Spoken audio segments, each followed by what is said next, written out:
이제 브로드캐스트가 시작됩니다. 모든 참석자가 듣기 전용 모드에 있습니다. 안녕하세요. 텔레다인 르크로이에서 마케팅 업무를 담당하고 있는 성은숙입니다. 텔레다인 르크로이는 오실로스코프, 시리얼 데이터 분석기, 프로토콜 분석기의 리더로서 복잡한 전자신호에 대한 빠른 측정과 분석, 검증이 가능한 테스트 솔루션을 제공하고 있습니다. 이번 웨비나에서는 FFT 베이직스에 대한 내용을 다룹니다. 약 40분간 라이브로 진행될 예정이며 질문이 있으실 경우에 질문창에 입력해 주시면 Q&A 시간에 답변 드리도록 하겠습니다. 마지막으로 웨비나 종료 후에 진행되는 설문에 참여해 주시는 분들께는 커피 기프티콘을 발송드릴 예정입니다. 많은 참여 부탁드리겠습니다. 그럼 기술지원팀 오창훈 이사님을 모시겠습니다. 네, 안녕하세요. 텔레다인 르크로이에서 기술 지원을 맡고 있는 오창훈입니다. 제가 오늘 여러분께 말씀드릴 주제는 FFT에 관련된 기본적인 내용인데요. 보통 오실로스코프는 타임 도메인 장비이기 때문에 시간 축에서의 크기들의 시간적인 변화들을 주로 이제 관측을 하고 있는데, 이걸 주파수 도메인으로 바꿨을 때 어떤 결과들이 보이는지, 또 어떻게 타임 도메인 신호들이 주파수 도메인에서 변해서 여러분들이 확인할 수 있는지에 대해서 설명드리도록 하겠습니다. 일단 주파수 축의 축으로, 시간 축에 있던 것을 주파수 축으로 변하게 되면 우리가 먼저 예측하고 있어야 될 게, 내가 관측하고 있는 이 파형이 주파수 축에서 어느 정도의 주파수 스팬을 가지고 분석이 될 건지, 그리고 주파수 분해능은 어떻게 될 건지, 그리고 주기적인 파형, 이 FFT의 기본적인 그 가정은요, 우리가 보고 있는 관측하고 있는 신호들이 끊임없이 계속 연속적으로 이어졌을 거라고 생각을 하고 있는데, 사실 측정하다 보면 그런 것들이 항상 연속적으로 존재하지 않습니다. 그래서 그런 경우에 리키지를 보상하기 위해서 윈도우 펑션들을 사용하고 있는데, 그런 펑션들이 어떻게 적용이 되고 하는지하고, 그리고 타임 도메인에서 측정 샘플된 데이터들을 어느 정도를 가지고 FFT를 하느냐에 따라서 또 주파수 스팬이 결정이 돼요. 그래서 알고리즘이 두 가지 알고리즘이 있습니다. 파워, 그러니까 2의 n제곱 형태의 데이터 개수를 사용하는 방법, 그리고 소수죠. 소수를 이용해서 가지고 있는 파형을 모두 다 적용하는 방법들이 있는데, 이런 방법들이 어떻게 차이가 있는지, 그리고 자동으로 FFT를 수행할 수 있는 스펙트럼 어널라이저 또는 스펙트럼 어널리시스 툴이 있는데, 요거에 대해서 오늘 간단하게 설명을 드리도록 하겠습니다. 잠깐 도입 부분에 말씀드린 것처럼 오실로스코프는 일단 타임 도메인에서 파형을 관측하는 겁니다. 그래서 수평축으로는 시간이고, 수직축으로는 어떤 전압이 됐건 전류가 됐건 아니면 센서를 통해서 들어오는 신호들의 진폭의 변화들을 관측하게 해줍니다. 그리고 보통 주파수 도메인에서 신호를 파형을 관측하는 툴이 스펙트럼 분석기가 있을 수 있고, 또 네트워크 애널라이저도 이런 주파수 도메인에서 신호를 관측하는 게 기본인데, 오실로스코프는 타임 도메인 뿐만 아니라 주파수 도메인에서도 신호를 관측할 수가 있습니다. 그래서 주파수 도메인이다 그러면 일단 수평축으로 생각하시면 돼요. 수평축이 주파수이고, 수직축은 일반적으로는 크기이고요. 아니면 각도가 될 수도 있고 그렇습니다. 현재는 dB 스케일로 된 크기를 나타내고 있습니다. 그래서 우리가 관측하고 있는 이 타임 도메인 신호가 실제 해당하는 주파 성분이 얼마나 크게 기여를 하고 있는지 확인할 수 있는 그런 방법이 이 주파수 도메인에서 신호를 관측하는 방법입니다. 이 주파수 도메인에서 신호를 관측하는 것은 오실로스코프뿐만 아니라 모든 계측 장비들이 기본적으로는 프리의 급수에서부터 시작이 돼요. 그러니까 기본적으로 보고 있는, 우리가 관측하는 신호들은 사인 웨이브의 합으로 나타낼 수 있다라는 거죠. 그래서 우리가 여기 파란색 신호를 보고 있다면 사실은 이런 신호들을 만들어내기 위해서 굉장히 많은 고주파들이 합해지면서 여기 지금 GIF로 시뮬레이션 되고 있는데요. 이것은 위키미디아에서 가져왔습니다. 그래서 이런 삼각파형들도 기본적인 사인 웨이브들의 여러 고주파들의 합으로서 이런 것들이 만들어지고 있고요. 또 이 타임 도메인에서 보고 있는 신호들의 실제 요 안에 들어가 있는 고주파들, 그러니까 사인 웨이브라고 하겠습니다. 사인 웨이브들의 크기들을 나누어서 볼 수 있는 툴이 여기에 있는 이 주파수 도메인에서 신호를 관측하고 그 결과를 얻어내는 거라고 볼 수가 있습니다. 여기 제가 여기에서 이제 노란 박스로 뭔가를 표시해 놨는데요. 이게 여기에 있는 파형이 실제로는 우리가 스코프에서 관측하고 있는 파형입니다. 그래서 구형파를 예로 들었고요. 그리고 이 프리의 급수 또는 프리에 관련된 걸 말씀드리기 위해서 기본 사인 웨이브의 기본 고주파하고 요거의 3배 되는 고주파 그리고 이거의 5배 되는 고주파를 사인 웨이브를 각각 만들어 가지고 실제로 합한 거예요. 여기 보는 것은. 그래서 펑션에서 지금 3개를 합해 놨고요. 그래서 우리가 보는 이런 구형파가 보이게 된다는 얘기죠. 그러면 여기에서 이 신호를 우리가 주파수 도메인으로 관측을 해서 FFT 처리를 해놨다. 그러면 실제 각 고주파들, 그러니까 기본파하고 3고주파, 5고주파들을 주파수 도메인으로 바꾸는 이런 크기를 나타내고 있는 신호들이 실제로 똑같이 주파수 도메인에서도 합해져서 이 결과를 보여주게 됩니다.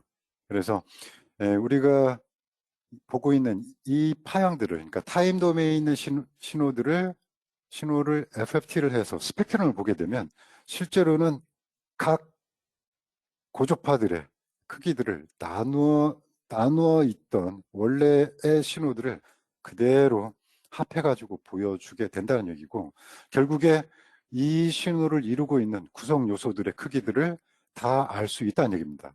주파수와 이 신호를 만들기 위해서 기여한 그런 신호들의 크기를 모두 알 수 있다는 얘기고요.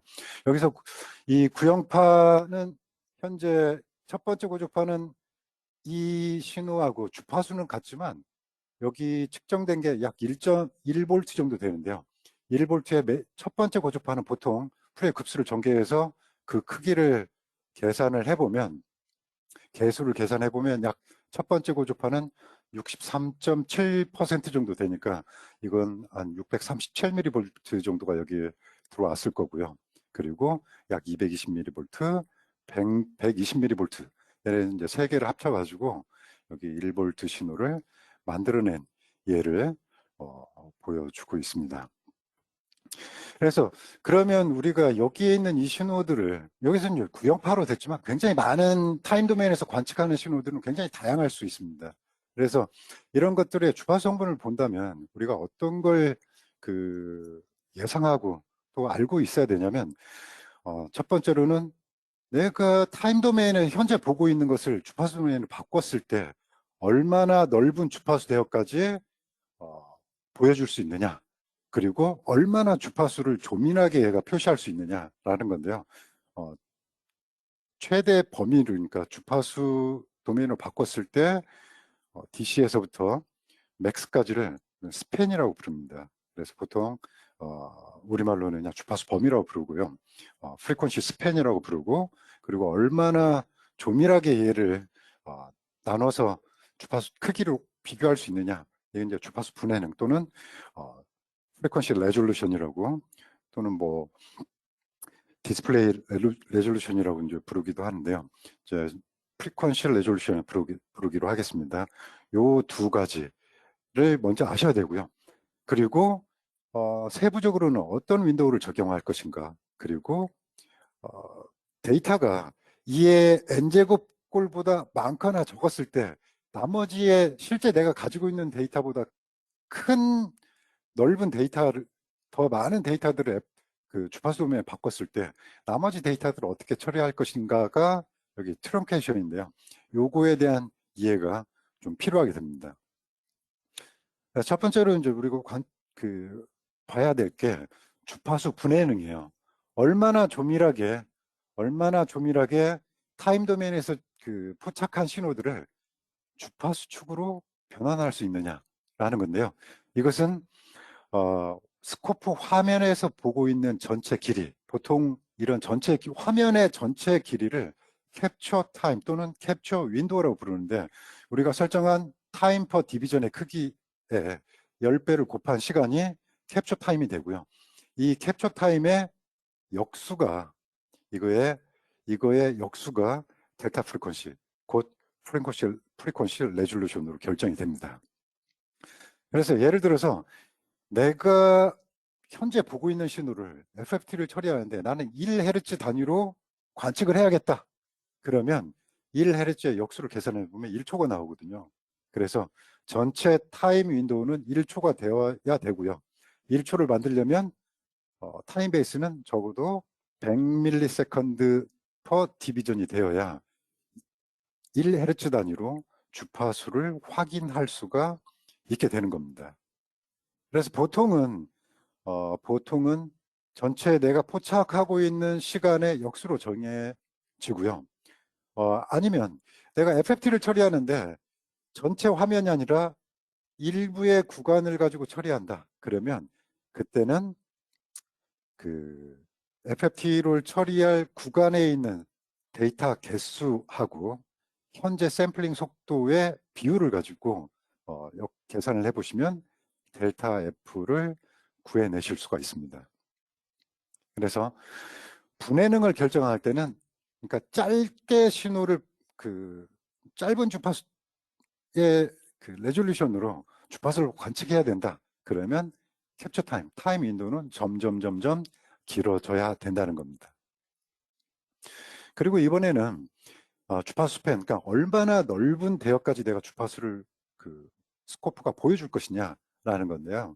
이것은 현재 샘플링 속도의 결국에 나이키스트 주파수하고 똑같습니다. 그러니까 샘플링 속도의 2분의 1만큼이 주파수 스팬 최대 범위와 같다는 겁니다. 그래서 실제로 이제 주파수 분석을 하는 오실로스코프에서 분석을 하게 될 건데, 이 일부 오실로스코프들은 FFT를 처리하는 데이터 개수가 정해져 있어요. 뭐 10,000개, 50,000개 이렇게 정해져 있습니다. 근데 르크로이 같은 경우에는 전체 샘플링 개수 그러니까 샘플링 하고 있는 이 메모리 개수를 모두 다 전체를 다 사용할 수가 있습니다. 그래서 이 르크로이 스코프에서는 단순히 샘플링 속도를 2분의 1로 나눠주면 전체 스팬하고 같아질 거고요. 예를 들어서 내가 가지고 있는 스코프는 10K, 10,000포인트만 메모리에 사용할 수 있다. 그러면 첫 번째로는 똑같습니다. 샘플링 속도의 2분의 1을 해서 먼저 전체 스팬을 구하는데, 이 10,000개밖에 FFT로 변환할 수 없기 때문에 이때는 내가 가지고 있는 메모리, 현재 설정된 메모리하고 연산에 사용되는 메모리 길이의 비를 곱해주면 실제 주파수 도메인에서 가장 넓게 볼 수 있는 대역을 계산을 할 수가 있습니다. 그래서 여기에 있는 이걸 보시면 되고요. 일반적으로는 샘플링 속도의 2분의 1, 결국 나이키스트 프리퀀시만큼 주파수 스팬이 결정이 된다라고 생각을 하시면 되겠습니다. 그래서 이 부분에 대한 질문을 FFT를 하시는 분들의 질문을 많이 받습니다. 어떤 경우에는 굉장히 넓은 범위까지 주파수를 보여주고 스코프가요. 어떤 경우는 굉장히 짧은 주파수 대역까지만 보여주는데 어떻게 이걸 결정을 해야 되냐라고 이제 질문을 하시는데, 실제로 주파수 스팬은 샘플링 속도의 2분의 1만큼으로 결정이 되는 거고, 다시요. 전체 내가 관측하고 있는 시간의 역수가 델타 프리퀀시, 그러니까 프리퀀시 레졸루션으로 설정이 된다라는 두 가지를 먼저 잘 이해를 하고 계셔야 될 것 같습니다. 그래서 우리가 FFT, 이제 실제 신호를 가지고 FFT를 하는 경우에는 타임 도메인에서 먼저 타임 도메인 그 타임 베이스 정보를 확인해 주실 필요가 있어요. 그래서 여기에서는 현재 보면 50 마이크로 세컨드 퍼 디비전으로 설정이 됐다. 그러면 전체 타임 윈도우는 한 칸당 50 마이크로 세컨드니까 전체는 10개 디비전으로 되어 있고요. 그래서 포착 시간은 500 마이크로 세컨드라는 걸 알 수 있고요. 500 마이크로 세컨드의 역수가 여기에 보여지는 델타 프리퀀시 2kHz로 정의가 되는 겁니다. 그리고 여기 있는 샘플링 개수가 있죠. 메모리 개수가 현재는 12.5kg 샘플만큼, 그러니까 12,500개의 데이터가 있는데 이 12,500개의 데이터가 모두 FFT에 사용이 되고 있다는 걸 트랜스폼 사이즈에서 알 수가 있고요. 그리고 여기 오른쪽 아래에 있는 여기 25메가 샘플링 퍼 세컨드, 이게 현재 샘플링 속도입니다. 그래서 샘플링 속도의 2분의 1인 12.5MHz까지 스팬으로 결정이 된다. 그리고 이거에 의해서 결정된 이 결과가 화면에 보여지게 되고요. 화면에 보여지게 되면 여기 약간 분홍색으로 보이는 이게 지금 현재는 펑션 1에서 처리가 됐습니다. 그리고 소스는 채널 1번을 사용을 했고 FFT 결과를 보여주고 있다라는 거고요. 이 수직축하고 수평축에 대한 스케일은 이 디스크립트 창에서 이제 정보를 보시면 되는데 위쪽에 있는 20dB per 디비전, 이게 한 칸당 20dB로 결정이 돼 있는 거고요. 그죠? 그리고 아래쪽에 있는 1.25MHz는 여기 수평축에 보이는 한 칸의 FFT 결과에 한 칸당 정보가 1.25MHz씩 결정이 돼 있다는 얘기입니다. 그래서 한 칸에 1.25MHz니까 전체는 12.5MHz가 되겠습니다. 그래서 각각의 주파수에 대한 이 신호를 만들기 위해서 구성이 됐던 주파수 성분들을 주파수별로 확인을 하고 또 그 크기들을 확인을 할 수 있도록 해주는 게 이 FFT라고 보시면 되겠습니다. 자, 근데요, FFT를 이제 처리를 하는데 여기서는 지금 사인웨이브, 2개의 사인웨이브를 보고 있습니다. 제가 여기 주파수를 표시를 안 해놨네요. 근데 약 250메가 정도 되고요. 250메가 정도를 보는데 화면에서 봤을 때 왼쪽 끝하고요, 오른쪽 끝하고 지금 크기가 같아요. 그죠? 그래서 얘는 이 앞쪽에 다음 신호가 왔을 때 이 뒤쪽이 연결해 보면 신호가 그대로 똑같이 이어지는 주기적인 신호라는 것을 알 수가 있습니다. 한 화면으로 봤을 때 이런 것들을 계속 연속적으로 붙였을 때도 크게 문제가 되지 않는 연속적인 파형입니다. 그래서 이런 경우에는 정확히 주파수의 크기를 정확히 알아낼 수가 있습니다. 그죠?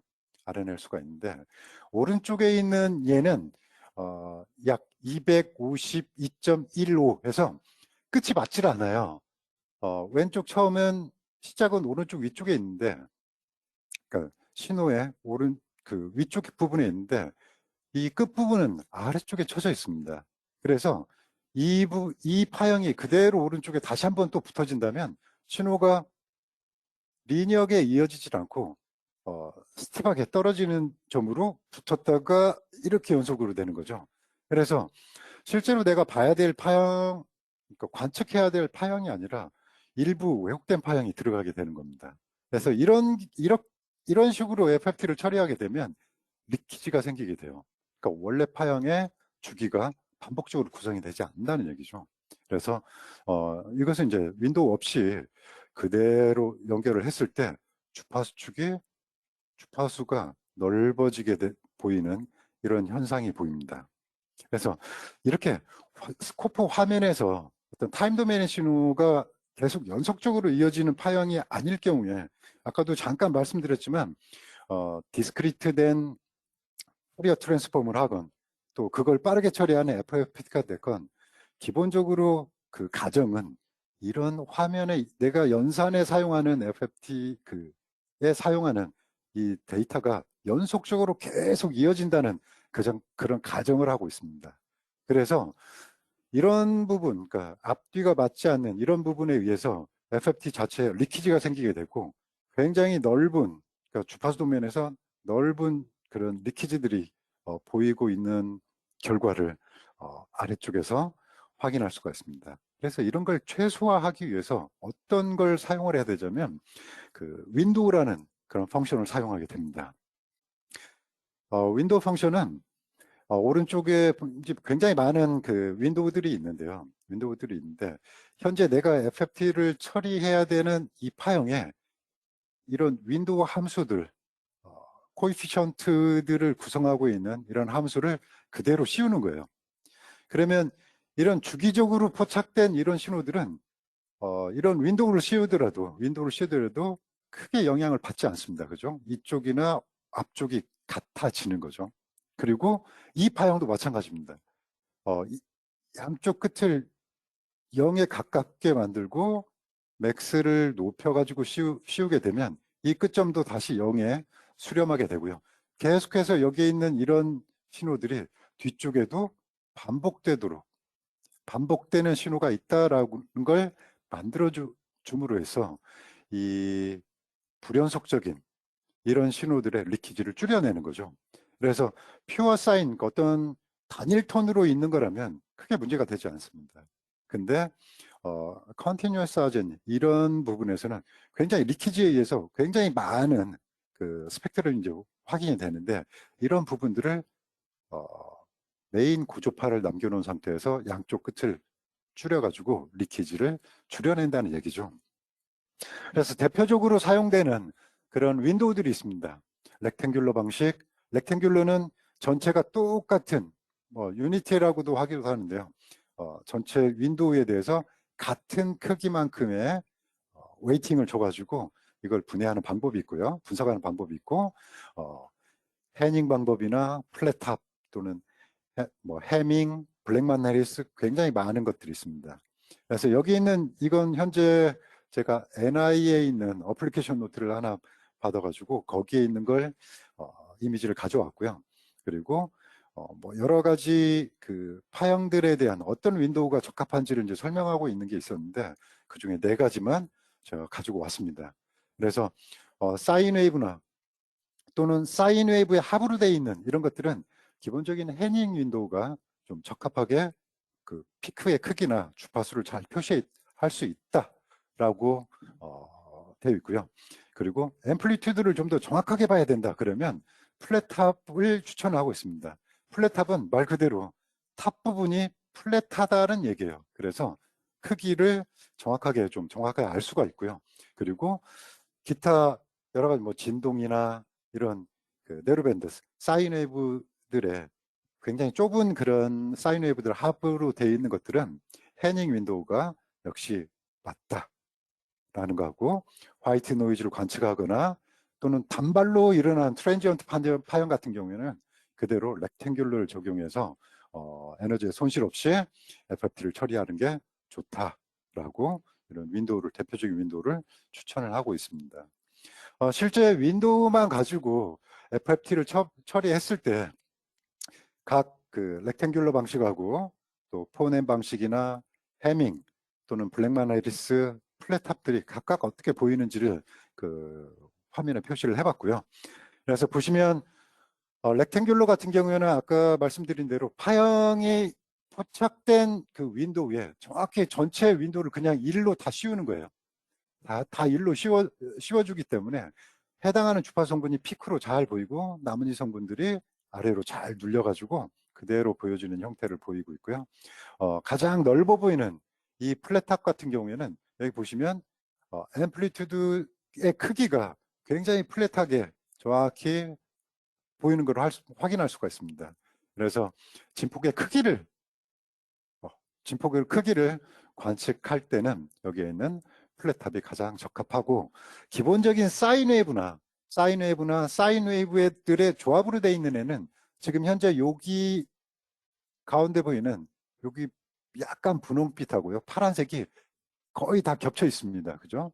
다 겹쳐 있는데 약간 위쪽만 지금 차이가 있는데 여기에 있는 해밍 윈도우나 폰 햄 방식이 가장 기본적으로 많이 사용되는 그런 방법입니다.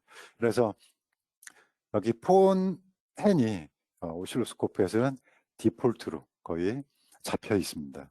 그래서 아까 잠깐 이 테이블에서도 잠깐 보여드렸는데, 렉탱귤러 같은 경우에는 이제 순간적으로 변화되는 그런 파형 또는 화이트 노이즈를 관측할 때 아주 적합하게 적용할 수 있는 그런 윈도우 타입이고요. 그리고 사인 웨이브 또는 일반적으로 사인 웨이브로 되어 있는 거의 대부분의 신호들은 폰엔이나 해밍 이런 것들이 적합하다. 그리고 여기 오타가 나는데요. 평평한입니다. 그래서 일정한 진폭의 크기들을 제공을 하고 있다. 라는 얘기입니다. 그래서 노이즈를 분석할 때는 폰헨이나 플랫탑을 적용해서 관측을 해보시면 되겠습니다. 그래서 여기에 있는 윈도우를 어떤 웨이팅 펑션의 윈도우를 적용하느냐에 따라서 FFT 결과가 다르게 나타납니다. 노이즈의 특성도 다르게 나타나고요. 피크를 나타내는 그런 주파수의 넓은 범위, 모양 자체가 달라지기 때문에 어플리케이션을 맞춰가지고 적용하는 게 맞습니다. 근데 뭐 그렇다고 해서 이런 어플리케이션은 이걸 적용해라 그런 건 없습니다. 그래서 내가 순간적인 파형을, 그러니까 단발 펄스나 이런 순간적인 걸 받느냐, 아니면 일반적인 파형을 보느냐, 또는 내가 앰플리튜드를 좀 더 정확하게 봐야 되느냐 라는 거에 의해서 이 윈도우 타입과 그 웨이팅 펑션들을 적용을 하시면 되겠습니다. 그리고 이 가운데 있는 이펙티브 노이즈 밴드위스 같은 경우에는 수식적으로 결정된 그 값들인데요. 이런 것들은 이 아래쪽에 보이는 이 노이즈 레벨에 영향을 많이 주게 됩니다. 한번 대표적으로 플랫탑 형식하고 렉탱귤러를 같은 사인 웨이브를 가지고 비교를 했습니다. 결과를. 하나는 렉탱귤러에 윈도우를 씌웠고요.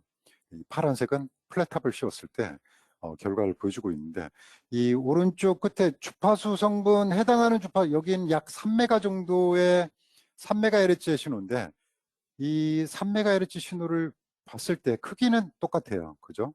거의 똑같습니다. 근데 이 오른쪽에 보이는 화이트 노이즈의 그 노이즈 플로어가 지금 약간의 차이가 있는데, 이 노이즈 플로어의 차이가 바로 이펙티브 노이즈 밴드위스의 그 코이피언스에 의해서 결정이 되는 겁니다. 그래서 지금 플랫탑 같은 경우에는 위쪽에서 봤을 때 약 그 2.96 정도의 웨이팅 펑션이 적용이 된다고 그랬는데, 이건 그 윈도우에 대한 거고, 실제로 얘를 로그 스케일로, 현재 왼쪽 그 크기는 로그 스케일로 보기 때문에 제가 여기 10이 빠졌네요. 10 로그에 누굽니까? 가중치 블랙마레 2.96인데 1.71. 예. 여기에서 보면 얘가 10배를 하게 되면 4.7 정도의 차이가 있고요. 오른쪽에서 크기를 보면 68dBm하고 63dBm 차이, 약 5dB 정도의 차이가 있다는 것을 확인을 할 수가 있습니다. 그리고 FFT 결과를 보기 위한 이 설정값에 보면 이 오른쪽 아래 트렁케이션이라는 게 있습니다. 트렁케이션이라는 게 있는데, 이 트렁케이션이 뭐냐면, 첫 번째로 왼쪽에 있는 그냥 일반적인 트렁케이션을 했다. 그러면 예를 들어서 전체 파형을 다 보는 경우에는 크게 문제가 안 돼요. 차이가 없습니다, 얘는. 그런데 지금처럼 파워2, 이의 n제곱글로 보게 된다면, 내가 가지고 있는 데이터가 현재 2.5메가, 250만 개의 데이터를 가지고 있는데, 이걸 다 사용하지 않고 2의 배수만큼만 사용하기 때문에 그거의 최대값, 이 안에서 사용할 수 있는 이 n배수 최대가 2의 21제곱에서 약 200만 개 정도 되죠. 그죠? 3개. 예, 맞네요.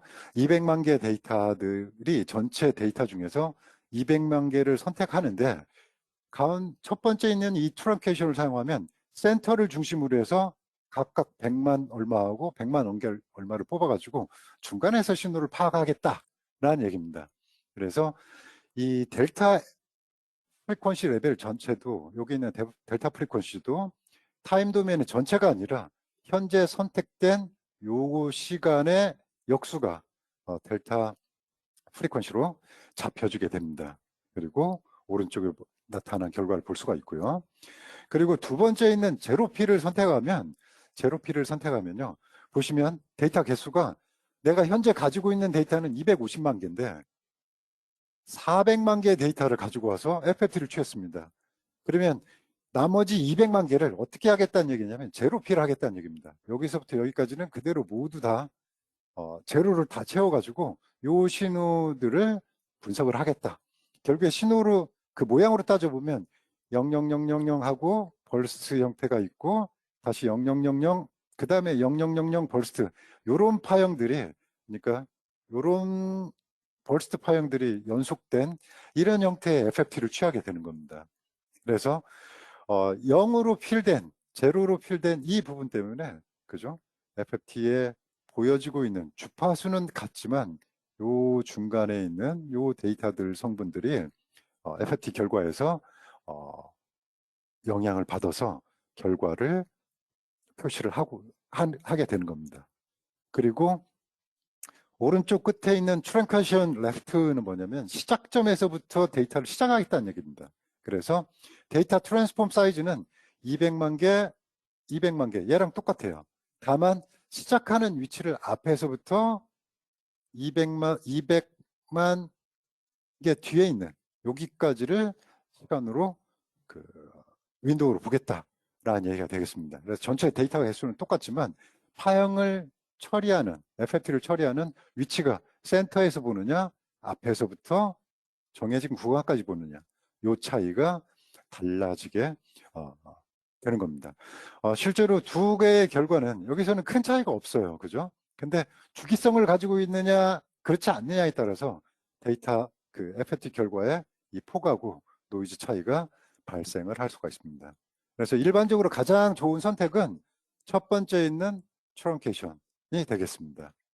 파워 2 결국에 이 n제곱꼴로 데이터를 결정하는 경우에는 앞에 있는 센터에서 가지고 오는 게 가장 적합합니다. 왜냐하면 신호의 트리거 위치를 중심으로 해서 좌우가 시메트리하게 맞도록 설정하는 게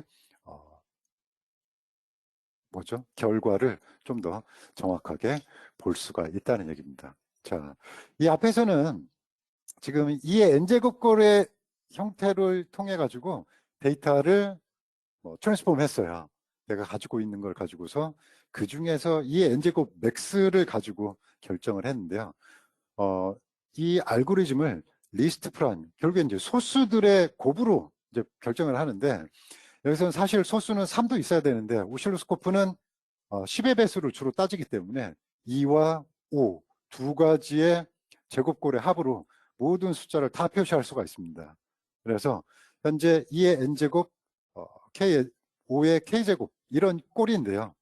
형태가 현재 250만 개의 데이터는 2의 5제곱에 5의 7제곱을 곱하면 바로 250만 같습니다.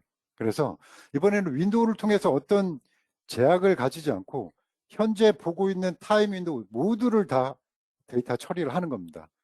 밑에 있는 얘는 파형을 보여드리기 위해서 이 부분을 확대한 거고요.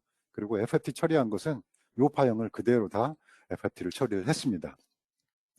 그래서 트랜스폼 사이즈도 보면 250만 개 데이터를 모두 다 사용을 했고 그리고 타임 베이스의 역수 곱하기 10의 역수를 해서 델타 프리퀀시도 200Hz 단위로 데이터를 처리를 하고 있다는 것을 확인을 할 수 있고요. 그리고 500메가 샘플의 2분의 1인 주파수의 스팬, 그러니까 최대 범위도 250MHz까지 모두 다 FFT를 처리를 할 수가 있다라는 것을 확인을 할 수가 있습니다. 그리고 오실로스코프가 보통 8비트 스코프도 있고 12비트 스코프도 있습니다. 그리고 이 12비트 스코프라고 하더라도 이걸 FFT 처리를 하면 약 그 노이즈 플로우가 75dBm 정도가 나와요. 근데 좀 더 내가 정밀하게 신호를 더 노이즈 플로우를 줄여가지고 확인을 해야겠다. 그러면 FFT를 그대로 연산을 사용해서 에버리징 처리를 할 수가 있습니다. 그래서 현재 여기에 보시면 노이즈가 좀 약간 섞여 있는 이런 파형을 주파수 축에 넘겼을 때 화이트 노이즈, 그러니까 노이즈 플로어가 굉장히 크게 나타나는 것을 확인할 수가 있는데요. 피크들도 보이고요. 네, 이것을 그대로 한 번 더 FFT를 처리하게 되면 노이즈 플로어가 거의 다 사라지고 주파수에 대한 다이나믹 레인지를 좀 더 넓힐 수가 있습니다. 그래서 같은 파형에 대해서 이런 식으로 결과를 순수 직접 FFT를, 그러니까 노이즈가 있더라도 FFT를 처리했느냐, 아니면 FFT 처리된 걸 가지고 또 평균을 해서 좀 더 피크들을 좀 더 확인을 할 수 있느냐, 이런 차이가 있습니다. 그래서 뭐 시그널 투 노이즈 레이쇼를 향상시키겠다 그러면 FFT를 그대로 에버리징에 사용을 할 수가 있습니다. 그래서 우리가 그 FFT 이제 파형을 가지고 이런 파형을 가지고 FFT를 처리를 한다 그러면 첫 번째로 우리가 봐줘야 될 게 뭐냐면 오른쪽에 있는 이 데이터예요. 이 데이터. 그래서 좀 더 확실하게 보면 현재 여기에서도 보면 약간 타임베이스가 약간 다르게 설정이 됐네요. 저기에는. 자, 디비전당 100나노다. 그러면 이거의 10배. 그러면 1마이크로 세컨드가 되고 이거의 역수를 보면 델타 프리퀀시는 약 1메가 단위로, 그죠? 1메가헤르츠 정도로 이 정보를 가지고 1메가헤르츠 정도에서 내가 주파수 레졸루션이 결정될 수가 있겠구나. 그리고 10기가 샘플링 요거의 역수, 그죠? 여기 잘못됐네요. 예, 2분의 1. 결국에 2분의 1이니까 5기가헤르츠까지 내가 주파수 분석을 할 수 있는 설정이구나 라는 것들을 미리 예측을 할 수가 있고요. 이 결과를 해보면 결국에 똑같습니다. 여기에 2분의 1, 요거에 2분의 1, 5GHz까지 스팬 결정이 되는 거고요. 어떤 알고리즘을 쓰든 간에 그렇죠. 그리고 또 하나는 요거에 대한 역수. 그래서 약 1MHz 단위로 FFT를 처리할 수 있다라는 거하고, 또 여기 파워 2로 하는 경우에는 여기에 있는 데이터를 모두 다 사용하지 않기 때문에 이때는 타임베이스가 8192개의 포인트를 가지고 샘플링 속도 10기가로 나눠주는 값이 여기 1.22MHz 단위로 그 FFT를 처리할 수 있다라는 것들을 이 정보를 보고 확인을 할 수가 있겠습니다. 그러니까 예측을 할 수가 있고요. 이 예측된 결과를 바탕으로 해서 연산 매스에서 뭐 1, 2, 3, 4 중에 아무거나 결정하시면 됩니다. 이걸 결정을 하시고, 그리고 저 FFT에서 내가 스펙트럼 방식으로 볼 거냐, 그리고 윈도우만 결정하시고 그대로 OK를 쳐주시면 여기 보시는 것처럼 FFT 결과가 출력이 되고요. 여기 이 피크 값은 보통 커서를 이용하거나 또는 마커를 이용할 수도 있고요. 또는 XM, 맥스 뭐 이런 파라미터가 있는데 이 파라미터를 이용해서도 자동으로 이 피크의 크기들은 확인을 할 수가 있습니다. 그래서 주파수도 확인할 수 있고 레벨도 확인할 수 있는 그런 값이 있습니다. 여기서는 커서를 이용해서 앱솔루트 타임 커서를 이용해서 피크에 커서를 놨을 때 얘가 3MHz의 그 주파수가 있고 이때 당시에 크기는 마이너스 7dBm이었다라는 것들을 확인하는 예를 보여드리고 있습니다. 그래서 우리가 타임 도메인으로 신호를 관측했을 때는 이 샘플링 타임 베이스 정보를 이용해서 샘플링과 타임 윈도우를 결정을 하고 보고서 미리 예측을 해볼 수가 있겠습니다. 자, 그리고요. 또 하나는 내가 정말로 이걸 타임 베이스를 결정을 하고 예측을 하고 FFT를 처리하고 이러지 않고 자동으로 할 수 있는 이런 방법이 있겠느냐라는 건데요. 이거 뭐 이런 겁니다. 인터페이스는 보통 스펙트럼 분석기하고 같은 인터페이스인데요. 이쪽에서는 타임 베이스에서 물론 같은 정보를 가지고 오긴 하지만 설정 방법이 다릅니다. 그래서 나는 주파수 축을 1MHz에서부터 500MHz까지 난 보고 싶다라고 설정을 하면 여기에서 주파수 범위를 설정하면 자동으로 얘가 타임 베이스와 샘플링 속도를 자동으로 결정을 합니다. 그리고 윈도우만 딱 결정을 하시면 바로 FFT 결과가 출력이 되는데 앞쪽에서 봤던 거하고 약간 다른 게 뭐냐면 얘는 수평축 스케일을 로가리즘, 결국에 로그 스케일로 변환해서 그 주파수 축을 확인할 수가 있고요. 그리고 피크들에 대한 값들도 각각 해당하는 주파수가 몇 메가헤르츠가 고주파 몇 번째 크기를 가지고 있는지, 이 예를 보면 약 277.5 메가헤르츠 성분이 세 번째로 높은 크기를 가지고 있다라는 걸 알 수가 있고요. 그리고 여기에서 측정된 이런 값들이 여기에 보면 테이블로 해서 바로 출력 결과를 확인해주는 이런 기능이 있습니다. 그래서 스펙트럼 분석기를 이용해서 좀 더 쉽게 데이터를 분석을 할 수가 있는데, 얘는 어떻게 그 결정이 되냐면 이쪽에서 아까 말씀드린 대로 내가 스팬을 먼저 결정하고 레졸루션도 임의로 결정을 할 수가 있고요. 그리고 여기 보여지는 이 값을 내가 뭐 일반적으로 하는 라이브로 볼 거냐, 아니면 높은 값만 남겨놓은 펄세이스트 형태로 볼 거냐, 최대값을 계속해서 남겨놓을 거냐, 에버리징을 취할 거냐, 뭐 이런 것들은 이제 확인이 가능하고요. 그리고 우리가 어떤 EMC나 EMI 이런 걸 보려면 스코프가 가지고 있는 기본적인 노이즈 레벨을 제거할 수가 있어야 됩니다. 그래서 신호를 입력하기 전에 백그라운드 노이즈를 측정을 하고, 그리고 나는 이제 실제 신호를 이제 프로빙을 하고 FFT 결과를 보면서 나는 리무브 백그라운드를 딱 누르게 되면 스코프가 가지고 있던 원래의 노이즈 값들은 제거한 상태에서 신호를 결과를 관측을 할 수가 있습니다. 그리고 대표적으로 몇 가지 이제 그 FFT 결과들 보면 단발로 발생한 트랜지언트 임펄스 같은 경우에는 보시는 것처럼 전 대역에서 아주 고른 파형들의 FFT를 볼 수가 있고요. 현재 여기서 뚝 떨어진 건 뭐냐면 이 스코프가 1GHz의 장비입니다. 그래서 1GHz 이상은 다 눌려가지고 정보를 보여주지 않고요. 받을 수 있는 최대 대역에서의 그 주파수 성분들을 다 확인할 수 있다는 걸 확인할 수 있고요. 여기서는 이제 순수 사인웨이브 같은 경우에는 사인웨이브 펄스 피크 하나가, 고주파 성분 하나가 피크로 보여지고 이 크기가 얼마인지를 매그니튜드로 현재는 확인하고 있는 그런 이미지입니다.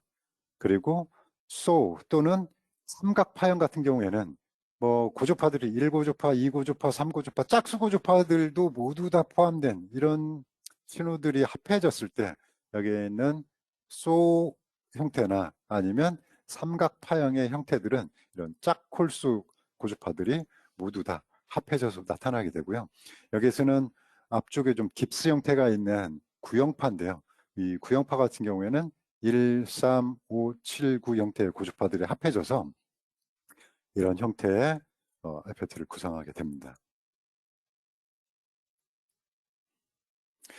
그리고 이런 FFT들을 주로 어디서 보느냐라는 건, 일반적인 이제 파형의 소스들을 확인할 때 이제 파형의 그 구조파들의 합을, 그러니까 성분들을 다 나눌 때도 FFT를 사용할 수가 있고요. 또는 필터를 적용할 수도 있어요. 이 오리지널 파형에다가 지금은 필터를 먼저 적용한 건데, 필터의 퍼포먼스를 확인하기 위해서 결과 파형을 FFT를 해보면 후를 비교해 가면서 메인 고주파는 들어오고, 이 필터는 지금 현재 약 3MHz 신호에 5MHz의 필터를, 로패스 필터를 적용한 건데요. 로패스 필터 적용했을 때 퍼포먼스가 어떻게 나오는지를 확인을 해볼 수가 있습니다. 그리고 일반적으로 우리가 관측하는 데이터 신호들을 가지고서 현재 이 파형은 오토모티브 이더넷 100Mbps의 신호를 가지고 파워 스펙트럼 덴시티를 구성한 겁니다. 그래서 전체적인 데이터 에너지가 얼마만큼 구성이 되어 있는지라는 것들을 파악을 해볼 수도 있고요. 아니면 보통 이제 리플이나 이런 거에서 이 리플 파형이나 지금 현재 이것은 SMPS에 나오는 5V의 출력을 이제 관측을 하고 있는데, 이 신호를 주파수 도메인에서 관측을 해서 스위칭 주파수에 대한 거, 또는 일반적인 노이즈 그 고주파들이 어떤 고주파들 성분들이 합해져서 보이는지라는 것들을 크기들별로 다 주파수와 크기들로 나누어서 볼 수가 있습니다. 그래서 EMC나 뭐 EMI 쪽에서는 보통 dB 마이크로볼트나 또 뭐 이렇게 크기를 관측을 하는데 이런 단위들도 변경을 해서 확인을 할 수가 있습니다. 그래서 1고 주파는 현재 50kH의 주파수를 가지고 있고, 그리고 3고 주파, 그리고 그 이하의 성분들이 어떻게 구성이 되고 있는지 전체적으로 확인을 해 볼 수가 있겠습니다. 그리고 우리가 관측하고 있는 파형 외에도 지금 여기에서는 뭐 채널 1번에 나오는 클럭 신호의 지터를 이제 확인하고 있는데, 지터는 이미 연산된 파형이에요. 이런 연산된 파형들도 우리가 FFT를 처리함으로써 지터를 구성하고 있는 성분들이 어떻게 구성이 되고 있는지, 그래서 100MHz 메인 클럭에서 나오는 지터가 얼마였고, 여기는 180kHz는 지금 스위칭 주파수인 것 같아요. 스위칭 주파수에 의해서 만들어지는 외부 노이즈에 서 만들어지는 게 약 뭐 3피코 정도 됐다라는 크기들의, 그러니까 지터의 노이즈들을 판단할 때도 이렇게 FFT를 사용을 할 수가 있겠습니다.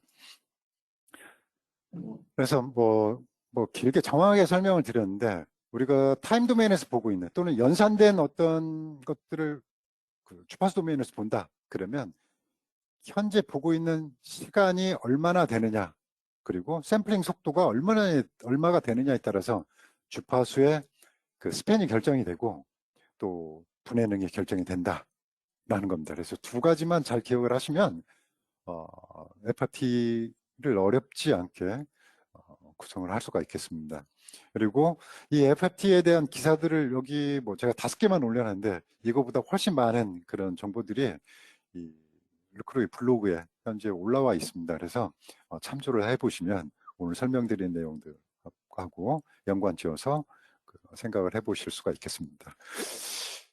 그리고 마우이 스튜디오라고 오실로스코프가 아닌 PC에다가 오실로스코프하고 똑같은 인터페이스를 설치해서 분석을 할 수 있는 툴이 지금 무료로 다운을 받거나 또는 뭐 유료 버전도 있습니다. 그래서 기능적으로 약간의 차이들이 있는데 크게 어떤 데이터를 받아가지고 분석하는 데는 큰 차이가 없어요. 그래서 뭐 여기에 보이는 것처럼 로우 스피드 신호에 대한 디코딩도 가능하고 또 여러 가지 분석들, 스코프의 세트 측정들도 모두 다 수행할 수 있는 그런 툴이 마우이 스튜디오라는 툴이 있습니다. 그래서 teledynelucroy.com 마우이 스튜디오 하시면 이쪽에서 무료로 다운받아가지고 오실로스코프에 PC에 설치를 하고 사용할 수가 있겠습니다. 제가 오늘 준비한 그 FFT에 대한 기본적인 내용은 여기까지고요.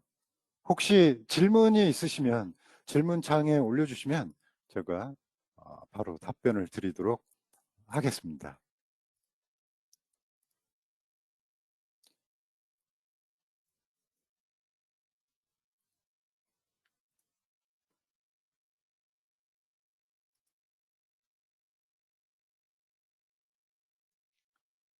혹시 질문 없으십니까?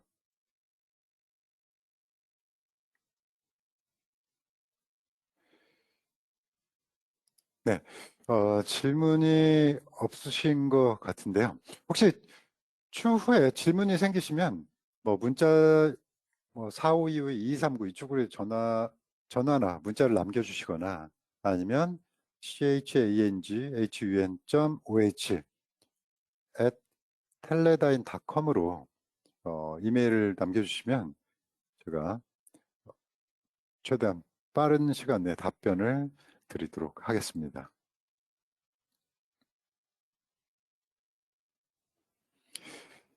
네, 그러면 오늘 마련한 FFT에 대한 내용은 여기서 마치도록 하고요. 다음 주제를 가지고 다시 또 찾아뵙도록 하겠습니다. 긴 시간 동안 함께 해주셔서 고맙습니다. 건강 유의하시고요. 여기서 마치도록 하겠습니다. 수고하셨습니다.